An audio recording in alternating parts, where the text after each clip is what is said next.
දිනකර මණ්ඩල ශාස්ත්‍ර චමුකපති නූප ගැබ දිරි දිරි පන්න පඟ කමලිත පුෂ්ප පුදම් යකු දිෂ්ටි වරම් ගත සලිත කරන් මාරං ආතට ගතිය ආවිය සුවිරු තබන තබන පායට රුදුරු මකුට සරිය ආවිදල් වඟ බැන්දේ රැහන් පොට ගිල්වා මකර කට පින්න රකින්න උන් මකවා මඟ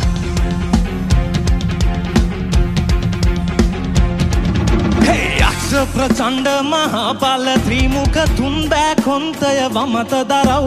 ජයසෙත් ගිනි අලගුව මතුලේ 31 වර විස බැඳ ප්‍රාණ වරංග පියක දිදුල වෙසමුනි වර පැතලි කිලිය මේන්